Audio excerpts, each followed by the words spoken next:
You can preserve and increase your capital by investing in the real sector of the Russian economy through buying shares of Sovelmash, a company in the advanced technology sector that is launching its innovative design technology for high-efficiency electric motors, IE3 and E4, called Slavyanka. More than 20 patents have been issued so far. The OCZ laboratory and residence, Technopolis Moscow, have obtained state accreditation. The construction of the design and technology office Sovelmash has been completed at the government-designated location, and articles about the project are regularly published in magazines and media outlets such as Forbes, Mill Press, TASS, on the Moscow government website, and broadcast on TV channels RBC, NTV, Russia 24, Exezda, and others, by invitation of the Ministry of Defense of the Russian Federation. The company Sovelmash attended the Army 2022 Forum. Sovelmash technologies, present in electrical tools, motorcycles, and cars produced in China, have global reach. The PCTB will start operating in the third quarter of 2023. The opportunities to acquire discounted shares in the project after the financing is completed will no longer be available. Upon conversion, the shares you purchased will be replaced by shares of the company's After the freezing of Russia's foreign exchange reserves by Western countries, the Russian government made the appropriate decision to freeze an equivalent amount of foreign capital in the country, totaling $312 billion, according to the most recent data. The confiscation of legitimate foreign reserves acquired in accordance with the rules of Western financial institutions, worth $300 billion, set a negative precedent that attracted global attention. Furthermore, Western countries have advanced in debating the legitimacy of reclaiming Russia's frozen reserves and using them for their own benefit. The letters were favorable to Western countries in this scenario, as the Central Bank of Russia responded negatively to the question whether something could have been done to prevent some of the reserves in gold and foreign currency in dollars and euros from being frozen. All electronic currency is always reflected in current accounts in foreign banks, thus susceptible to freezing at any time. We tried to exchange frozen foreign capital assets for our blocked gold and foreign currency reserves, but we were unsuccessful. Gold and foreign currency reserves play a crucial role in safeguarding the economy against external crises. The denial of this access by the West has severely affected the resilience of the Russian economy. Most of the funds were directed to the Russian Welfare State Fund, an important long-term social security mechanism for Russian citizens. Subsequently, this fund was targeted by sanctions from Western countries, directly impacting Russians and preventing possible financial operations to finance significant projects or cover deficits in the budget. The West seems to have reached a delicate point with Russia, and now we must accept the situation. However, in Russia, what would be considered impossible from a pro-Western perspective has been done. The printing of money was initiated, and both the central bank and the FNB started operating with frozen funds. The Russian monetary base began to increase rapidly, disregarding the norms of the International Monetary Fund, which prohibit the issuance of rubles without backing in foreign currency. Now on the screen is displayed the amount of money present in Russia. Previously, rubles could only be printed backed by assets, such as international reserves of gold and foreign currency. Gold and foreign currency reserves have always been used as the basis for the issuance of the ruble, accounting for over 90% of the total volume of the currency issued. Printing money is a prerogative only of Western countries, without authorization for anyone else. Did the Russian government suddenly decide to issue rubles without considering the effects on exports and inflation? Faced with this scenario, the inevitable increase in the money supply would only result in more inflation in Russia. However, this did not happen.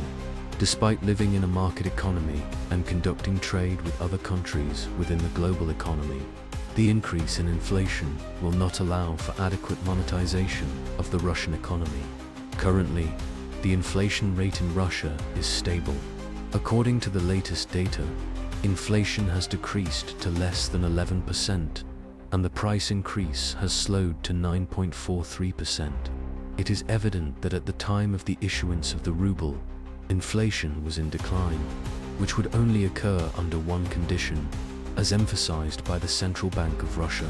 In difficult situations, foreign exchange reserves ensure the fulfillment of foreign currency debts, enable crucial imports, and contribute to the stability of the foreign exchange market. In this way, simply printing rubles backed by foreign exchange reserves will not lead to inflation or oversaturation of the economy with an excess of currency. And the most intriguing part is yet to come. The structure of the National Pension Fund directs resources towards co-financing pensions, covering deficits in the federal budget and the Russian pension fund, serving as an additional source of funding for large-scale government projects. In this way, the fund operates foreign assets, currencies from the European Union, United Kingdom, and Japan, funds held in European bank accounts, as well as foreign state debt securities. However, this becomes unviable with the issue of freezing currencies and assets. So, what can be negotiated? The answer is clear. In no way by following the logic of Western countries, which froze funds for this specific reason. Otherwise, they would not have taken this measure. Thus, in October 2022, the FNB successfully allocated 260 billion rubles to cover the budget deficit, coming from the conversion of frozen currency by the West. The Russian central bank announced that it plans to print more than 2,800 billion rubles, which represents an increase in the currency issuance. Immediately, Western countries realized that Russia was challenging the system by printing rubles backed by frozen reserves, which raised significant concerns. The United States removed Russia's market economy status due to extensive government interference in prices and other processes. The news was announced on the U.S. Department of Commerce website on November 10, 2022. They do not recognize that Russia has outperformed Western leaders on their own turf, finding ways to circumvent sanctions and prohibitions.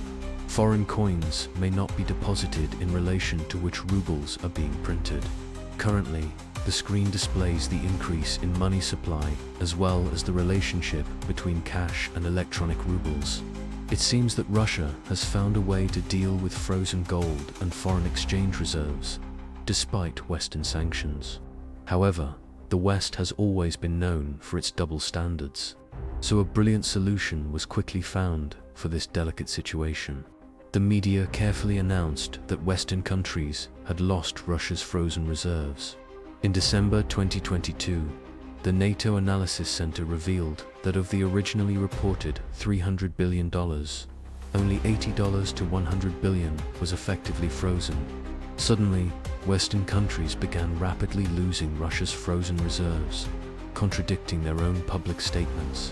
The Central Bank of Russia did not hide anything and, according to IMF rules, openly disclosed information about the location and volume of the funds it holds in different countries prior to the freezing of foreign reserves. The attempt by former Western partners to deceive is puzzling, since everyone knew exactly where, what, and how much was stored. The NATO Geoeconomic Center's Deputy Director, Charles Litchfield, suggested that around $200 billion has simply disappeared, and the location of most of Russia's frozen assets is a total mystery.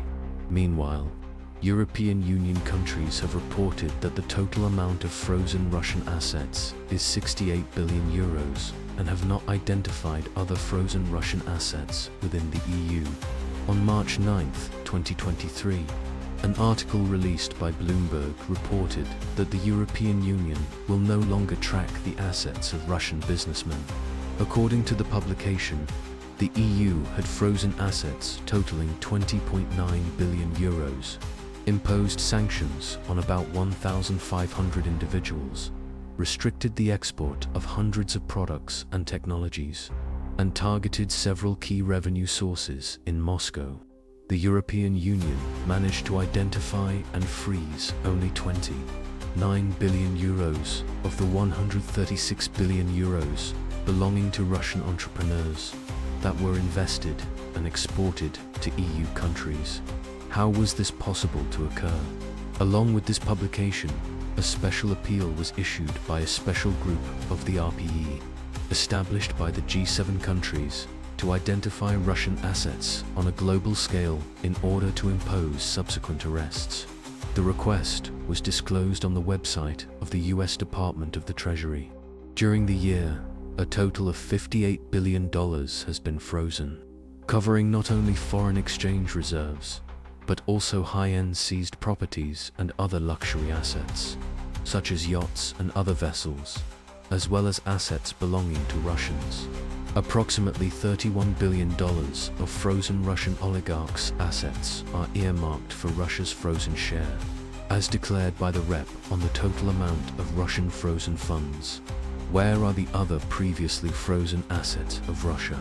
How is it possible to lose such a significant amount of money, especially in Western banks?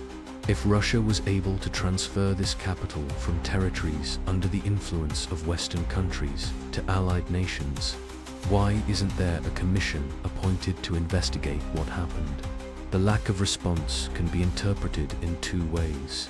Either there is a hidden interest behind it, or Russia actually managed to withdraw the capital without being noticed. In this sense, it is more convenient for them to claim ignorance about the whereabouts of Russia's frozen foreign assets than to explain what happened. The loss of Russian oligarchs, palaces, yachts, bank accounts, and other assets in the West was seen by the people as an act of justice. Few ordinary citizens mourned the losses of the billionaires. However, the loss of $300 billion by Russia generated a significant social resonance that lasted for months. All criticisms were directed at the head of the Central Bank of Russia. Thank you all for reading, and I look forward to your comments and opinions on the subject.